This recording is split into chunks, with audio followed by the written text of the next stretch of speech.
Kerala school കായികമേള അത്ലറ്റിക്സിൽ ആധിപത്യം തുടർന്ന പാലക്കാട് 2 മീറ്റ് റെക്കോർഡുകൾ കണ്ട ദിനത്തിൽ മലപ്പുറത്തിന്റെ ആദിത്യാജി ആദ്യ ഡബിൾ സ്വന്തമാക്കി.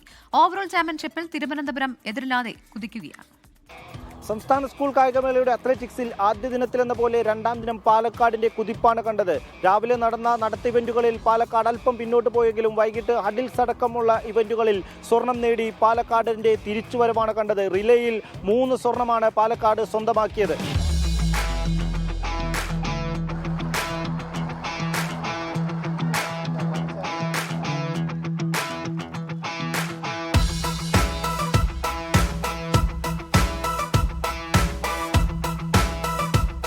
രണ്ടാം ദിനം 2 മീറ്റ് റെക്കോർഡുകളാണ് പിറന്നത്. ഡിസ്കസ് ത്രോയിൽ കാസർഗോഡിന്റെ സോന മോഹൻ റെക്കോർഡ് സ്വന്തമാക്കിയപ്പോൾ ഹഡിൽസിൽ ഇസ്രാഹുലക്കാണ് റെക്കോർഡ് നേട്ടം കൈവരിച്ചത്.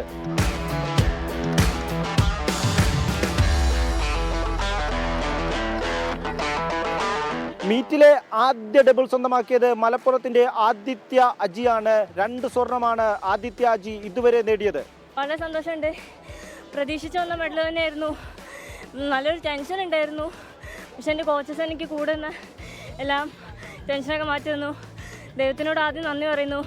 പിന്നെ എൻ്റെ പാരൻസ്, കോച്ചസ്, അവർക്കെല്ലാവർക്കും ഒരുപാട് നന്ദി. അവർ കാരണം കിട്ടിയ മെഡലാണ്. എനിക്കിത് ഒരുപാട് സന്തോഷമുണ്ട്. ഓവറോൾ ചാമ്പ്യൻഷിപ്പിൽ തിരുവനന്തപുരത്തിന്റെ കുതിപ്പാണ് കണ്ടത്. തിരുവനന്തപുരം 1000-ലധികം പോയിന്റോടുകൂടി ഓവറോൾ ചാമ്പ്യൻഷിപ്പിൽ ബഹുദൂരം മുന്നിലാണ്.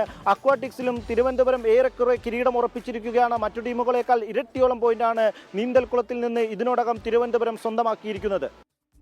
ലോകത്തെവിടെയായാലും ഏത് സമയത്തും 24 വാർത്തകളും ഓഗ്മെന്റഡ് റിയാലിറ്റി പാക്കേജുകളും എക്സ്പ്ലെയിനറുകളും വിശദമായി കാണാൻ ഞങ്ങളുടെ യൂട്യൂബ് ചാനൽ നിങ്ങൾക്ക് സബ്സ്ക്രൈബ് ചെയ്യാം.